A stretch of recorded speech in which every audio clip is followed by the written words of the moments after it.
अस्सलाम वालेकुम। मैं हूँ होम्यो डॉक्टर मोहम्मद रमज़ान।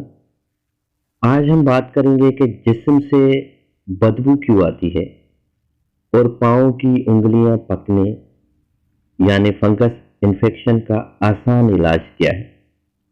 हम में से कुछ लोगों के जिस्म से खास तौर पर गर्म मौसम में इतनी तेज बू उठती है कि उनके करीब खड़ा होना महाल हो जाता है। इस मुसलमान नजरिए के तहत कि जहां बदबू हो वहां जरासीम लाजमन होते हैं। जिस्म से उठने वाली इस बदबू की असल जिम्मेदार भी वो जरासीम होते हैं जो हमारे जिस्म पर हमा वक्त मौजूद होते हैं, और जब उन्हें पसीने की दौलत मिल जाती है तो वो बड़ी तेज रफ्तारी से अपनी तादाद में इजाफा करने लगते हैं। अमूमन जिस्म के जिन हिस्सों में बदबू पैदा होती है उनमें बगल, सर और पाँव अहम है।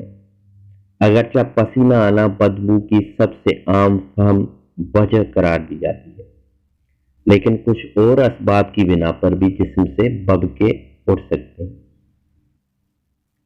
मसलन तेज बू वाली दवाओं का इस्तेमाल, शराब व सिगरेट नोशी, तवील अरसे से जारी बीमारी खसूसन गुर्दे और जिगर के अमराज और आंतों की बीमारियां, हाजमे की खराबी, पाँव की उंगलियों के दरमियान फंगस यानी फफूंदी, जिस्म में जिंक की कमी, दांतों में खुला या शिगाफ, हिफ्ज़ान सेहत के उसूलों का ख्याल न रखना, खास तौर पर गुस्ल के बाद तौलिए से जिस्म को अच्छी तरह खुश्क ना करना, मसालेदार ग़िज़ाओं का कसरत से इस्तेमाल करना, मर्दाना हार्मोन्स की कमी, खून में शुगर की मिकदार का घट जाना, बुखार और थायराइड गदूद का ज़रूरत से ज़्यादा फ़ाल होना वगैरह।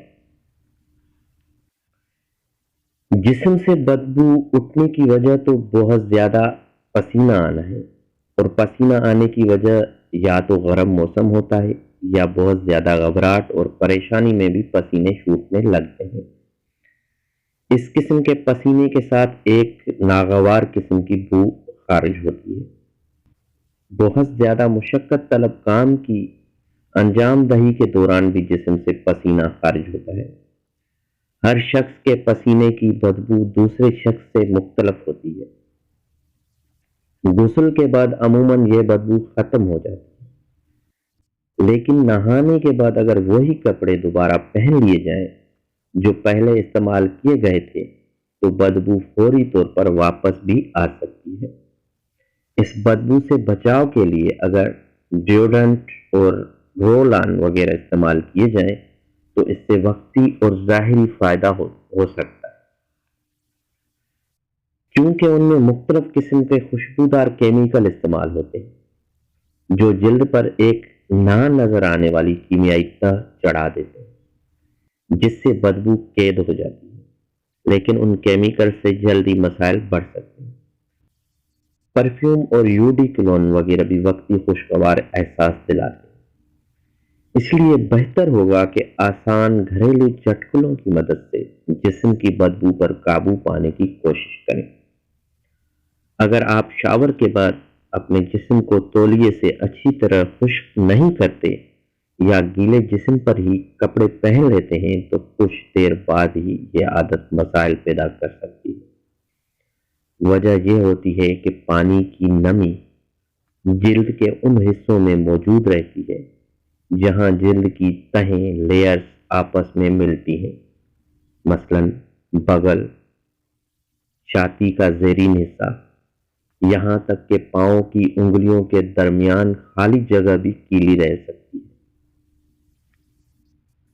वहां चूंकि हवा का कोई गुजर नहीं होता, इसलिए जरासीम को अपनी अफजाइश के लिए अच्छा मौका मिल जाता है। इससे जहां बदबू पैदा होती है वहां खारिश की भी शिकायत हो सकती है, इसलिए नहाने के बाद जिस्म को अच्छी तरह खुश्क करने पर तवज्जो दें, और ज़रूरत हो तो अच्छे किस्म का एंटी फंगल और जज़ब होने वाला पाउडर अपने जिस्म पर छिड़कें। ये पाउडर जूतों के अंदर भी छिड़क सकते हैं। پاؤں اور بغل کی بدبو دور کرنے کے لیے ان پر بیکنگ پاؤڈر بھی ملا جا سکتا ہے۔ جن لوگوں کو بہت زیادہ پسینہ آنے کی شکایت ہو وہ گرمی کے موسم میں کم از کم 3 بار غسل کریں۔ اس طرح بدبو پر قابو پانے میں مدد ملے گی۔ جسم کی بدبو دور کرنے کے لیے essential oil T tree oil کے 2 قطرے 1 اونس پانی میں شامل کرنے، اسے